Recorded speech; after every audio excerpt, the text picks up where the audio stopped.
The South African Democratic Teachers Union is convening its 9th National Congress in Johannesburg this morning. It meets at least once in 5 years to elect new leadership and adopt policies by means of resolutions. President Cyril Ramaphosa, Minister of Basic Education Angie Motshekga, and leaders from the Tripartite Alliance will address the Congress.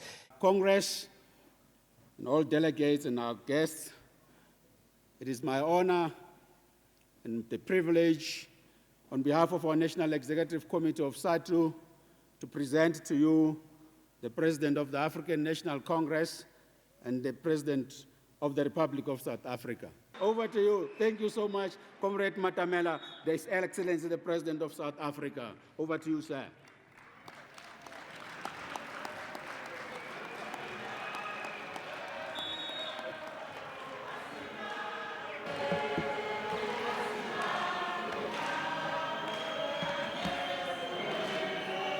Forward with Sadtu, forward. Forward with COSATU, forward. Forward with SACP, forward. Forward with SANCO, forward. Amandla. Forward with the African National Congress, forward. It is an honor and a real privilege to be here with you today. I'd like to take this moment and this opportunity to thank you at the outset as the educators of our nation, the people who, in more ways than one, that the whole nation relies on to mold and shape our future generation. We thank you for the work that you do, and even as the General Secretary says, yes, you do not get remunerated as you wish, but nonetheless, I stand here to say thank you for all the work that you do. Thank you very much. Your Congress is taking place at a time when our country is facing a number of challenges at a number of levels. The socio-economic challenges that our country is facing that have a negative impact on employment in our country, that have a negative impact on the livelihoods of our people, the widespread challenges that we have recently experienced in relation to violence, particularly violence as perpetrated against women and children, also violence perpetrated against our own people as well as foreign nationals. These are matters that are hanging over our nation like a dark cloud. The other important priority which we identified was that education, skills, and health are the key issues that need to be addressed. Building a capable and ethical and developmental state is one of the key priorities that we need to focus on, which as a membership you play a key role in. And we also focus on one other important goal, which is within your realm of activity, that our schools should have better educational outcomes, and every 10-year-old should be able to read with meaning.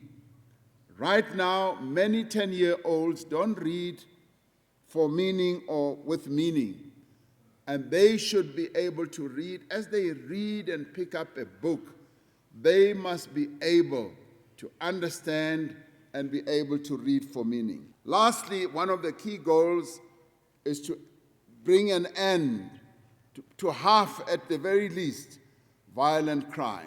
It is generally agreed that we've got to address some of the drivers of high economic growth. And one of those drivers is our education.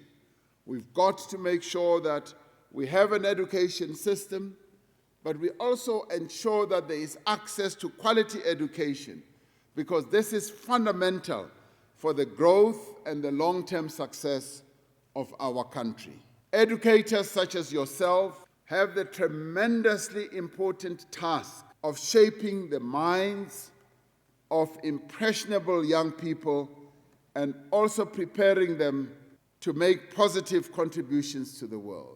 So if you never thought that your role was important, wherever you are, in whatever school you are, I stand here to tell you that your role of paying attention to that learner in your class is so important that when you look at it in the broader scheme of things, you are actually an economic player. You are a key economic player because you are there to ensure that this young person, this learner's mind is stimulated, their mind is opened up so that they become a capable participant in the economy of our country. As Isitwala Andresi Aparangwe, Comrade Nelson Mandela said, education is the most important weapon which you can use to change the world. And this is the most important weapon that we can all use to change our country. And education is therefore the real engine that we should utilize. Accepting the transformative power of education, we all need to pledge here to commit ourselves to ensuring that the children and the young people of South Africa receive the best education possible. And you are the people who are best placed to deliver that education. Having recognized that early childhood development is a critical phase of a person's development and acknowledging the importance of receiving fundamental support for literacy and numeracy, government, as we all know, has transferred the responsibility for ECD to the Department of Basic Education, precisely where you operate. We've moved it from social development, we've now moved it to the engine room of our country, education. Now, it was very interesting to me to observe during the election campaign, because when we articulated the decision that had been taken by the African National Congress to move education from social welfare to basic education, ordinary parents, ordinary people in the deep rural areas of our country, in the townships, applauded the most when we said we are moving ECD from social development to basic education. They did so because they realized the importance of getting ECDs into basic education. So, comrades, ordinary people out there, now await the capabilities, the energy, the efficiencies that you have. So we've also announced as government a second compulsory year of early childhood or early learning before school will also be inaugurated. This means that we are investing more in children's formative years to ensure better literacy and numeracy outcomes in later years. So SADTU must become more active in the ECD field and work with government to develop programs that will ensure all children have access to quality learning from a young age. The Department of Basic Education, of course working together with SADTU, is now beginning this integration process as we started to reform government. Now this is underway. Now I would like to say that SADTU must be in the forefront. You must be coming with your intellectual prowess to actually work with the designs so that when we do fully integrate ECD into basic education, it is done in a way that you, as the teachers of our country, are going to work much more effectively with. Comrades, we all know that education can open the door to a better quality of life and future prosperity for years to come. In pursuit of creating a better life for all future generations, I announced that one of our goals over the next 10 years, yes, will be exactly what I said, that we want our children to be able to read effectively. This goal is being taken forward by many initiatives, such as the Department of Basic Education's Primary School Reading Improvement Program, which brings together a range of support interventions to improve the quality of teaching, of home language literacy, as well as English as a first additional language. This program will expand the assessment tools for teachers to ensure that they can offer support tailored according to the needs of the individual learners. Comrade Angie Motshekga, Minister, has announced that government will adopt a national reading plan for primary schools, and we urge comrades in Sadtu to be involved at every stage of developing this plan. Our world is also changing. We know that. The fourth industrial revolution is upon us, and in many ways it is changing every aspect of our lives. South African children must be prepared for these technological advances. We have already begun ourselves to structure a number of things that need to address this challenge. The school curricula is being structured in a manner that takes into account that many of today's jobs will either not exist or not exist in their current form in the next 2 decades. We have begun to teach our learners in a manner that prepares them for the changing world of work.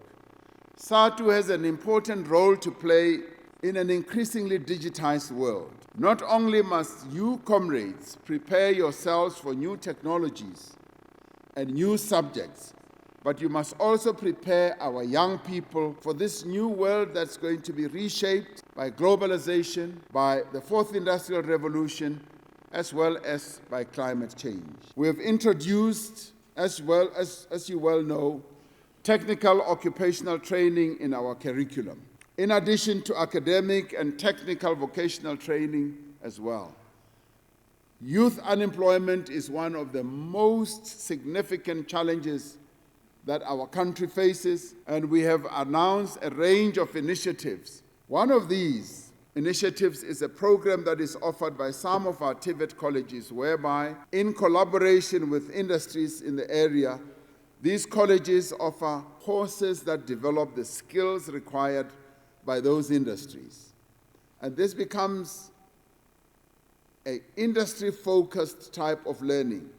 And this gives graduates of these colleges a greater chance of finding jobs upon attaining their qualifications. We need to massify such initiatives, and I am extremely encouraged by the plan to establish national schools of specialization or focus schools on an incremental basis throughout the country in the medium to long-term basis to offer new and other skilled-based subjects, which include, amongst others, things like aviation, maritime studies, engineering, hospitality and tourism, arts and culture, as well as mathematics and science. And this was announced by the Minister of Basic Education in July of this year.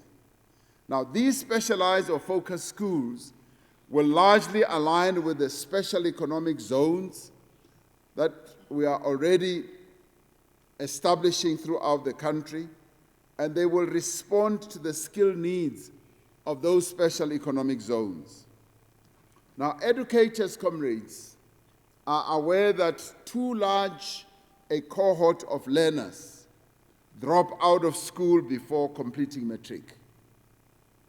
And I have seen this as I go around on door-to-door campaigns, visiting households, and there are times, and I've described this on a number of occasions, there are times when you go into a household and you meet family members in a household, the parents and the young people, and you ask what the young people are doing. And some of them will say things like, "No, I dropped out of school, I stopped at grade 9. And when you ask, why did you drop out? No, the teacher did not like me. That's true, some of those things are told to us. Teacher unas anrati. Principala unas anrati anshauta na kwe kaufela. Those are some of the reasons that you're given. And of course, some of the reasons is that, there was a pregnancy and the young woman, the young girl dropped out of school.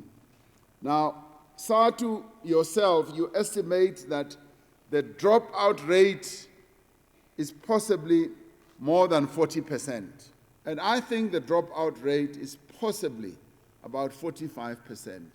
And I do my estimation by looking at, as you do, when the school year starts, there are almost 1 million young children who start school, who get very excited as they start school. You expect that by year 12, that million will be qualifying, will be writing matric. It often is not the case. Possibly about 550 only write. And we have to ask ourselves, where have these 400,000 or 450,000 gone to? This is a question that we need to occupy ourselves with. As a government, as Sadtu, and all of us need to ask ourselves, where are they? These dropouts are attributed to a whole number of socioeconomic factors, such as child-headed households and the need for young people to work and support their families, and many others. But working together with trade unions, we've developed the National Integrated Assessment Framework so that we are able to look more closely at this. This system will be able to find solutions for us. We have spoken extensively about the scourge of gender-based violence in our communities. A sad reality is that such heinous crimes also occur in schools and in other places of learning. Educators are often the best place to notice where learners are victims or are at risk, and we urge you to speak out. This culture of silence empowers and enables perpetrators. It is the teachers, yourselves, who are able to see that a child is either under stress, is being abused in one way or another.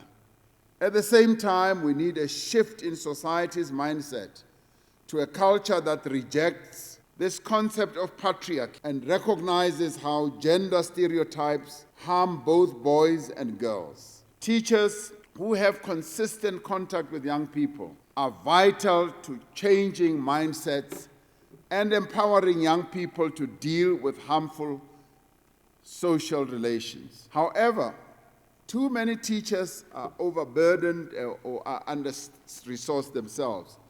There is a duty, yes, on government to ensure that teachers are equipped and supported to play this role in our society. Now, we are going to do everything we can to improve teaching conditions and school safety through increasing school infrastructure, ensuring that schools have proper fencing, burglar alarms, functioning relationships with the local police and other services. This is what we would like to make available to you to improve your conditions of employment. Now, Minister Motshekga will further give details on how we will empower teachers and learners through the Department of Basic Education's awareness, prevention, and support programs on, for instance, issues such as gender-based violence, sexual abuse, bullying, and other forms of violence and intimidation. The measures that we announced in Parliament are also going to take effect in the various schools where you operate. Now, because we are aiming to improve the psychosocial support programs that are available to educators and learners in our school system. There are too many reports, though, of sexual relations between educators and learners. And you know this. This abhorrent behavior must be decisively addressed, and it must be stopped. As educators, your job is that of a parent to the children who come to your schools. You are not supposed to be the lovers of your children who come to the schools. Now, the reports, and we may want to deny this, as often happens, we may want to deny that this does not take place. But Bahayetu, Raiti, we know that it is happening. We know that this sexual relations between educators and learners do happen. And we say SADTU must stand firm and say we will not allow educators to have sexual relations with learners. And it is SADTU that must be in the forefront, because as teachers, you are the parents of these children. A o ratane le ngwana wa gago ka ntho e jwalo. A wa tshwanela gore o jole le ngwana wa gago. Because you are parents, we expect that you will be way above these types of things. So I'm addressing it directly with you and saying that this abhorrent behavior must be addressed and it must be brought to an end. But at the same time, the law must be allowed to take its course.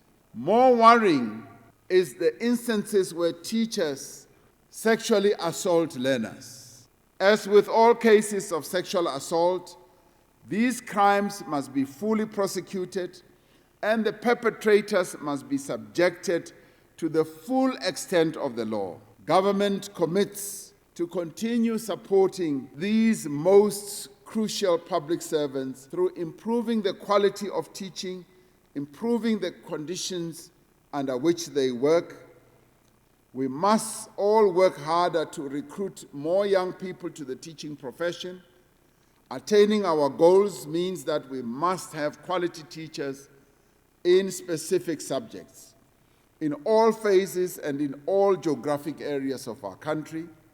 Government provides support through the Funza Lushaka bursary program, as you know, and we are looking into ways in which this program can be expanded and be more streamlined. One important area that we must pay deliberate attention to is ensuring that teachers are not over-concentrated in affluent or urban areas to the neglect of disadvantaged rural areas. All schools in our areas must have adequate number of well-qualified teachers. Teacher unions must make sure that they work with government to make sure that this does indeed happen. We are also working on equipping teachers with the required skills to teach new technologies, foundational learning, and a whole range of new ways of learning. Government cannot do this by ourselves, and we call on comrades in organized labor to support these endeavors. And I've always found that when SADTU and the Department of Basic Education sit down to discuss issues, to discuss how to improve education in our country, it works extremely well.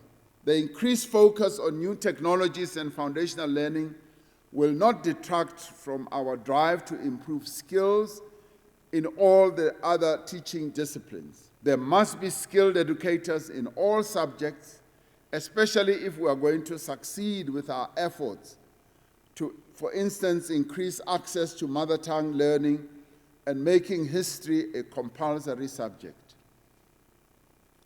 Teachers are fundamental to our ongoing prosperity as a nation. And if you are not there to guide young people and equip them to become productive and responsible members of society, we will never be able to win and to succeed. To be in charge of shaping young minds is an enormous responsibility, and I urge all educators to perform their duties with care and dedication, because you've gotten into this profession because you care. You got into this profession because you want to serve the people of our country. And we are saying to you, as we honor you for having taken these gigantic steps to want to serve our nation, we say, do it with care and dedication. We need to pay closer attention to how we hold all civil servants to account, and this is especially important when it comes to educators. As you are aware, the future success of our nation really depends on how we hold up the high standards. It is clear that we need a more comprehensive measurement to assess educators and identify where improvement is required. And the issue of self-assessment also is an important one, where we are able to assess ourselves and see where we are lacking and see how we can best improve. One of our more urgent challenges set out in our 7 priorities is to ensure that we consolidate the social wage through providing reliable basic services. Now, we have inaugurated what we call the district model, the district development model. And this district development model looks at everything that is meant to improve the lives of our people at a district level.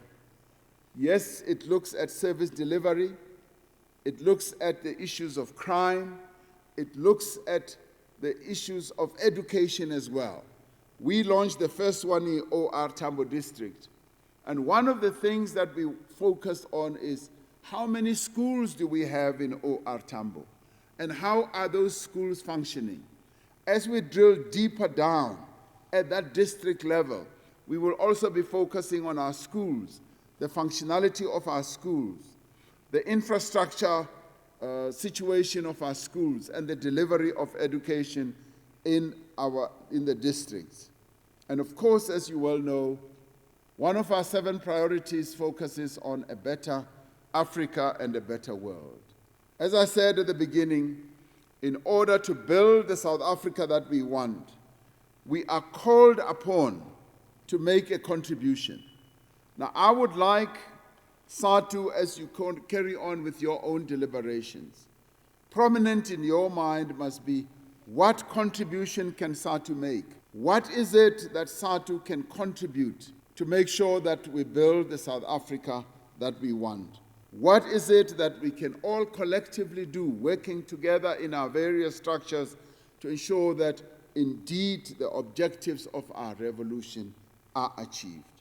You are well placed as Sadtu that has always been revolutionary in its approach on many issues, a Sadtu which has been able to captivate the hearts and the minds of educators through the length and the breadth of our country, a Sadtu which is strong, a Sadtu which is purposeful in everything that it does. You are also interested in advancing the interests of your members. You are interested, yes, in the wages, in the salaries that you are paid. You are also interested in ensuring that ECD teachers no longer earn 5,000 Rand or 7,000 Rand. And I agree with you and I support you in that regard, because, as they say, if you pay peanuts, you get monkeys. Now we must make sure that, yes, we look at all that as we strengthen our education system. I would like to see a process in which Sadtu and government work together as we address not only the salaries of the ECD educators, but also as we address your various other conditions. You play a most important role in the life of our country, in the life of our government, and we see you as partners, linked together, yes, as employer and employee, but at the same time linked together in this revolutionary process where, as part of our alliance, we work with you to attain the objectives that we have set out for ourselves. So I'd like to see us working together where there are issues that need to be addressed. We sit down, we address those issues. I want to extract a promise from this Congress that, yes, as the leading civil servants of our nation, you are going to pledge that you will serve the nation of South Africa with diligence, with commitment, and you are going to put our children first so that our children can be so well educated to play a critical role in the economy of our country. Do I have your support with regard to that, members of Sadtu? Thank you very much. Forward with Sadtu, forward. Forward with Sadtu, forward. Amandla. Thank you very much. I'm now going to call the General Secretary and the President to show our appreciation to the President. There's another one, so that you look like a trade union. Thank you so much. Wow, this is real level. Yeah. Thank you.